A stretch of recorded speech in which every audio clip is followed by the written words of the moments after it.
I will tell you a little bit about the RSA and the RSA Academies, a little bit about the English education system and some of the things that happen in most English schools that we are trying to do differently in the schools that we work with the RSA, and talk about how RSA and how our schools are different. So, first of all, the RSA is the Royal Society for the Encouragement of Arts, Manufacturers and Commerce. So it is about arts, but in a broad sense, thinking about creativity, how people can turn their ideas into action. It's also about commerce, entrepreneurialism, giving people enabling them to turn ideas into action. As the previous speakers have said, the RSA was established in 1754, so it has a very long history, although not as old as some of the things in Bologna, it feels quite new, but a long history.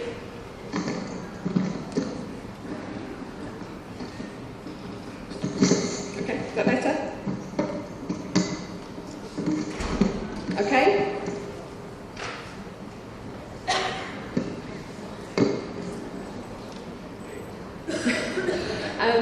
So a long history, and again, as the previous speakers have said, a long history of working in the field of education.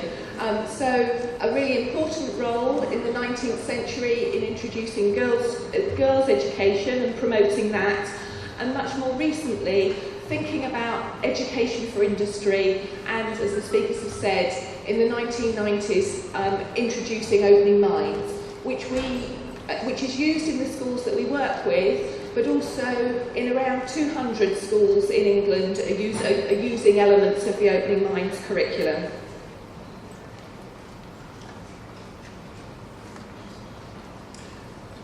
And here's a little bit more about the history of the RSA, which you'll be able to read and I can't, but I'm sure it says roughly what I've told you.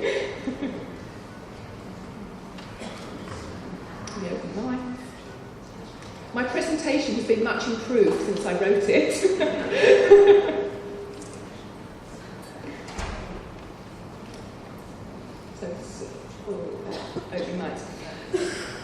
So this is a bit about the schools that we work with most closely. 4 schools are described here. We also work now with a 5th school, also in Birmingham. So the schools are based in quite a small area of England, in Birmingham, in and around Birmingham, and it has been a deliberate decision to work with schools that are close to one another, because one of the things that is important about the way that we work with our schools is that teachers and pupils are able to work with one another, and obviously it's much easier to do that if you can get from one school to another in half an hour than it is if they're at opposite ends of the country. We do use the link back with the RSA, which is based in London, and we bring groups of students, groups of staff to the RSA, but actually in terms of that support for each other, it's very important that the schools are located close to each other. Another thing that is important about the schools that we work with is that they are serving areas that are deprived. A lot of the families that are at the schools in our family may get free meals, they may be quite isolated from the professions, and we deliberately choose to work with schools serving those sorts of communities. At the moment, the schools in our family are mainly secondary schools, so working with older children, but we're hopeful that as we work with more schools, we will be able to work with primary schools as well, because actually that working with the whole child and thinking about the child as a whole and all the things that they need to learn, actually I think there's an awful lot we can learn from what happens in primary schools and in early years education that would be very helpfully shared with working with older children.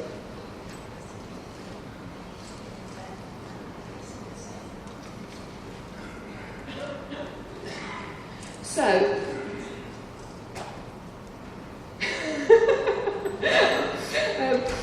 to tell you a little bit then about the English education system, London.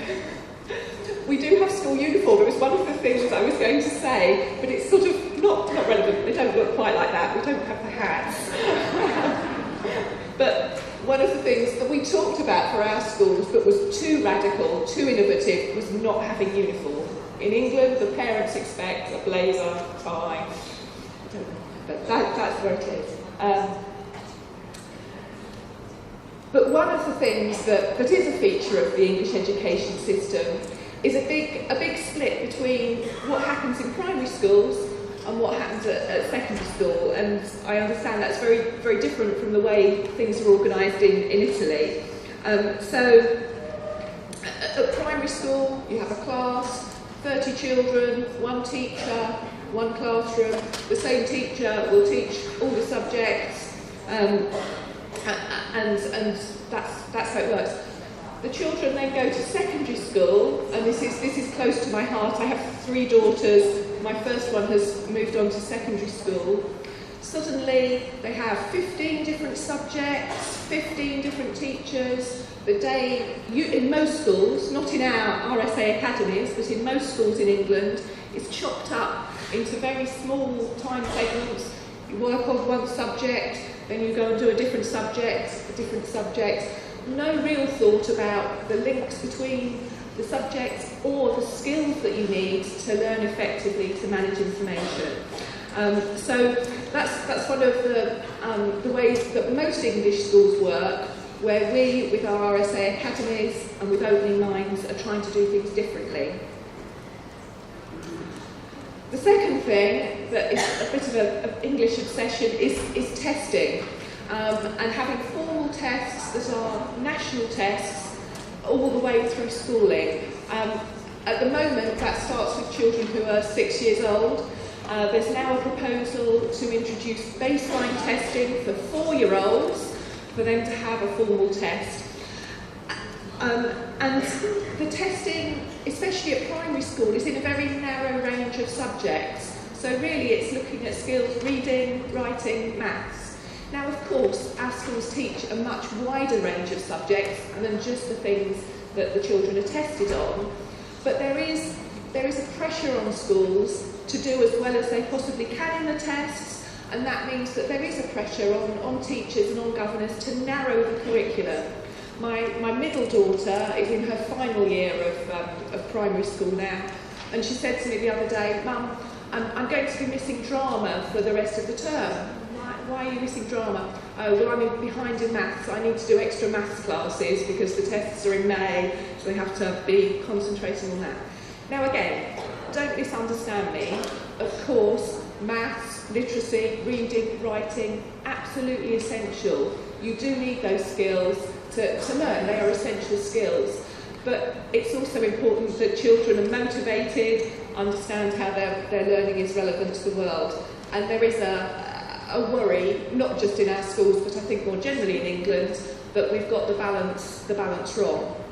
In secondary schools, as I've talked about the wide range of subjects that children learn in their first years of secondary school. They will then choose 8 or 9 subjects and take exams at 16, their GCSEs, and then choose 3 or maybe 4 subjects to do at A level. So again, it narrows down again. The other feature of the English education system, which I think is unusual and probably unhelpful, is the fragmentation of it. We have lots and lots of different types of schools, all of these, and don't worry about the definitions of them. Basically, these are schools, but there are different types with slightly different governance arrangements, perhaps slightly different focus in terms of the curriculum emphasis and the work they're doing. The thing that is common across the system, though, is that these schools are very autonomous, very independent. Now that brings advantages because it brings the opportunity to try new things. The previous speaker talked about studio schools, which are doing some very exciting things. Some of the academies, including, I would say, the academies we work with, are trying to do things that are different, and that's great, that opportunity to innovate. But there is a problem and a disadvantage. if you have a very broken up system, then it's difficult for schools to learn from one another. We don't really have any systems for sharing that. It's amazing to see so many people come here today to learn and listen. We have some events for teachers, but there can be a tendency for schools to become quite insular. They do their own thing and not learn from one another, which is again how we're trying to work differently. More children in uniform. So, what are we trying to do within the RSA Academies and within Opening Minds? Well, the first thing is from teaching subjects, all the different subjects, to teaching children as a whole, and that means teaching children skills as well as the subject knowledge. The second thing, which links to the first, is rather than just being focused on preparing children for the tests that they do at 6 and 7 and 11 and 16 and 18, to actually prepare children for life beyond school, for the skills they'll need to go on to university, to the world of work, but also more broadly to be successful, happy citizens in the 21st century who are confident of their place in the world, able to make decisions to give themselves a good life in a very broad sense. And then the third point is from schools working in isolation, becoming enclosed places, to actually schools that continue to work with others, to learn from others. Head teachers are busy people. The issues about workload in England are huge. I'm sure they're similar here. So that's not an easy thing, because you have to create the environment in which people have the time, the willingness, the interest to get together with colleagues from other schools and learn. But that, again, is really important. And as part of that, to try new things and then be objective about this thing works, actually that didn't work so well, we'll stop doing this, we'll do more of that. But create that environment where teachers can try new things confidently and then share ideas with others and then make decisions about what to continue with, what didn't work so well. So I'm going to talk about those three areas in turn, starting with Opening Minds. And the previous speakers have talked a bit already about the 5 areas. The thing I want to emphasise again, and it's perhaps the most important thing that I will say today, this isn't about, it's all about skills, knowledge doesn't matter. People who are critical of Opening Minds and critical of the skills approach say, but of course you do need to know some things, you can't look it all up on the internet. Of course, the skills without the context of knowledge is meaningless. So please don't be drawn into it's skills or knowledge. It has to be both. Our contention, our argument is that in the English system there is too much that's about the knowledge and not about the skills, not enough about the skills and not enough about actually the way the knowledge connects together. But it's not one thing or the other. What does that look like in a school that's following Opening Minds?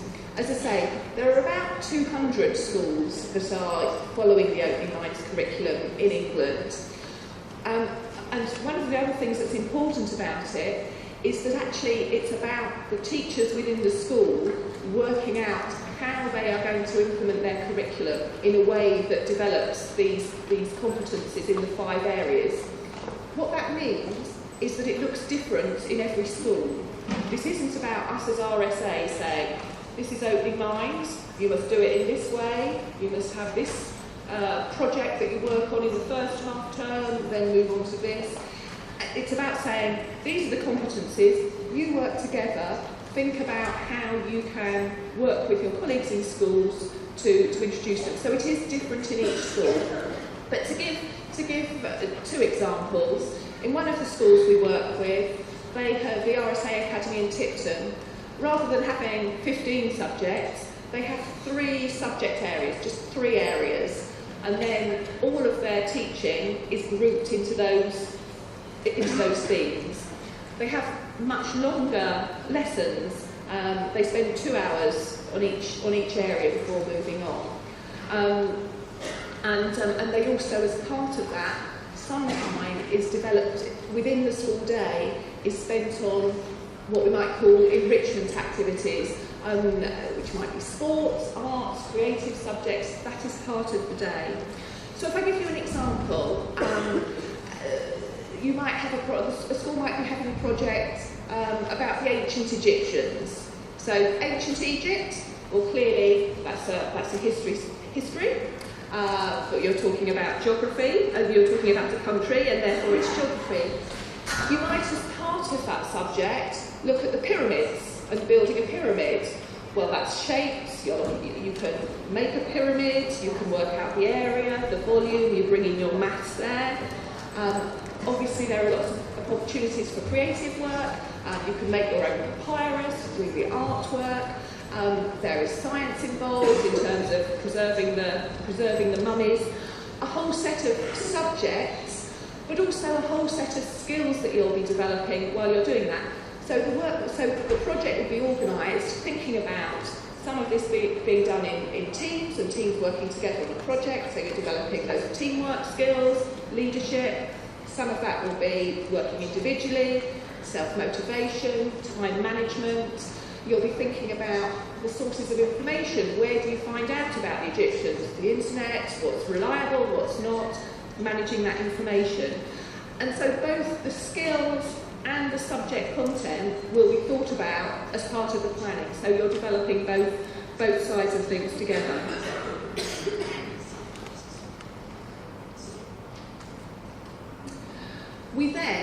So that's opening minds, and that, as I say, is 200 schools. With the family of RSA Academies, we're looking to develop some of those skills and competencies by bringing the students together and working together on that. So thinking again about areas like leadership, team working, communication and presentation skills, we've developed a leadership programme which we started. In the first instance, it was working with the oldest children, so 16 and 17-year-olds. We bring the children together, the young people together, teach them about presentation, give them practical projects to work on. We talk about blogging, using social media, how to have influence. We started that with the oldest children. This year we've introduced a similar programme but for the 12 and 13-year-olds in our school. So it's adapted slightly, but some similar ideas. And our plan, we hope next year that we will have primary schools in our family, so to do something similar, but again modified, with the youngest children. Again, one of the things that's important about this, as well as opening minds, is to make it real. So as part of all of the leadership projects and the work we do with young people, we invite them to come up with a real issue in their school or in their local community, a project or a problem that we would like them to solve. When we did this last time in the autumn, we asked them then to pitch their ideas. So the 5 schools in the competition, tell them they were going to raise more money through doing baking and then buy bins, how they were going to promote it within the school. Another school said, we're very concerned about mental health, children's emotional health and well-being. We want to raise the profile of that as an issue. They've made a film, they've done some communication. So it's about make it real, make it meaningful, and through doing that, and let the students actually lead it, and that teaches them things that I think they don't learn from the teacher, they learn from one another and learn from doing it for real.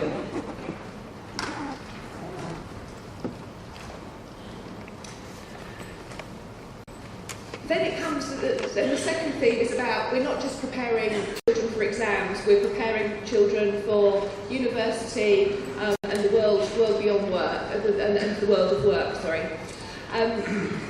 we have a partnership with Warwick University, which is quite close to Birmingham, which starts working with the youngest children, with 9 and 10-year-olds. We give those children an opportunity to go to Warwick, and also lecturers, academics from Warwick come out to the schools to start talking about university as a normal thing. There can be a lot of the children at the schools we work with, their parents won't have gone to university, they may not know anyone who's gone to university. It can feel like something it's not for people like us, it's for other people going to university. not us. So one of the things we're trying to do is to normalise the idea of university and encourage children to think, oh, yes, this is, it's something exciting, it's something I could do.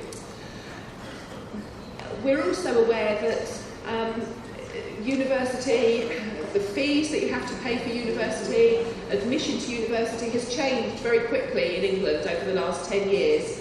So often actually the teachers may not know about how to apply, about how to get financial support. So it's also about, as well as the university academics working with the children themselves, it's also about working with the teachers and with parents so that they can understand and give good information and really help with that.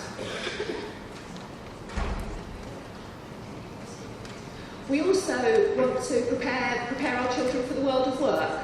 Again, in the same way that the children may not know people amongst their family, neighbours who've gone on to university, they may have quite a limited range of careers and work options that they know about. So through the connection with the RSA and people who are fellows of the RSA, we are trying to give students more information about possible careers and experiences of doing some practical learning which may inspire them, which may give them something that they can talk about if they go for an interview at university or at work. Sprinkling fairy dust, sprinkling some ideas. And my hope is that for some of the children who leave the RSA Academies and are in a particular line of work, when somebody says, what made you interested in doing this? What inspired you? They'll say, oh, well, when I was at school, we went on a visit to this place and saw this area of work. Or somebody came and talked to me about this. Again, it's about making it real. Motivating children, actually in their schoolwork more generally, and not necessarily just in the subject. So if they know that they would like to be working in the Jaguar car plant, which is near to one of our schools, that to do that, they need to do well in their maths, then as well as giving that broader inspiration, it also motivates them in their subjects. As part of that as well, we have a mentoring scheme for young people aged 14, 15, who are really quite unclear about what they would like to do. So again, we link them with an adult who may be in the field of work they think they want to work in, but actually more likely just somebody who could act as an external mentor, friend, a person to bounce ideas off and to provide support for that group.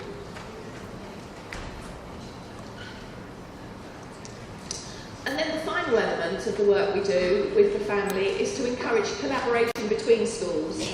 I talked about how fragmented the English education system can be, and there is a real issue about school isolation and schools becoming quite closed-in places which don't have links with other schools. The system that we used to have in England of local education authorities who provided some coordination around curriculum, joint training for teachers, and those sort of things has been very much reduced and almost disappeared.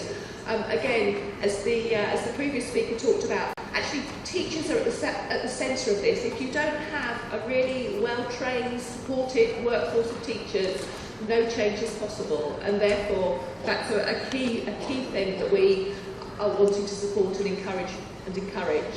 So we have opportunities for teachers to move from one school to the other to do secondments.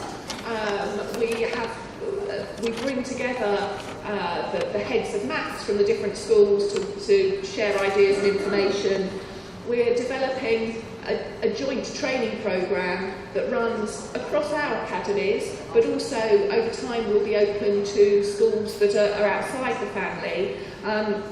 And we're planning for next year, we will have a joint programme to train new teachers, and then over time, again in England, the role of the universities in initial teacher training is reducing, which I don't think is a good thing, but that's a point for another day. But schools are being given a much stronger role in initial teacher training, and so our plan is that we would take that on and again be training teachers from the beginning.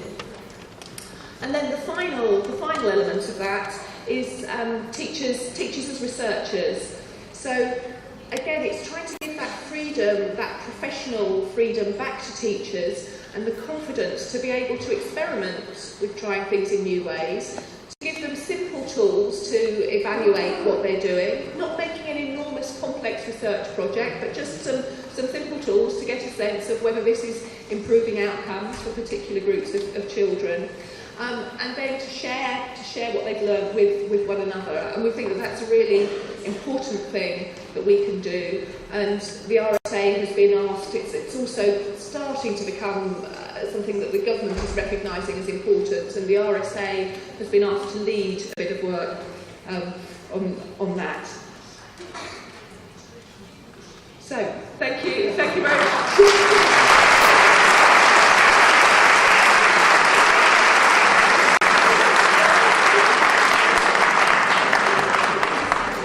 Gli studenti a scuola.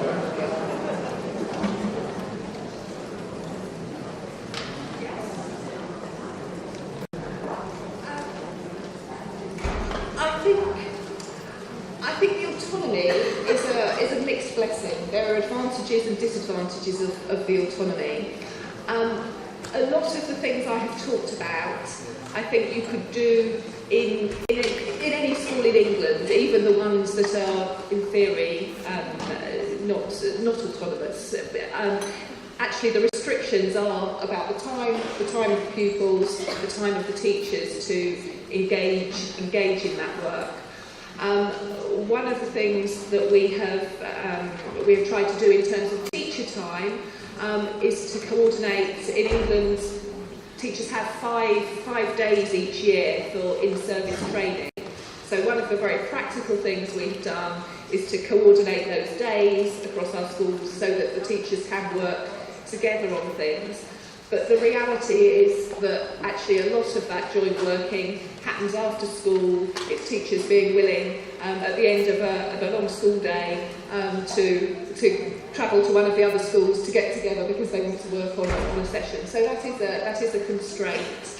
And with teaching time too, and the time that the children are in the classes, I've talked about the pressure of exams, and then sort of ignored that in talking about the RSA Academies and talked about all of the wider things we do around leadership and some of those other activities we do together. There is, even in our schools, a tension, and we're reaching the point of the year when exams are becoming close, when schools will start to say, oh no, I can't let this class out on that day because we're preparing for exams. So of course it is a tension. It's a very fair question. Bene.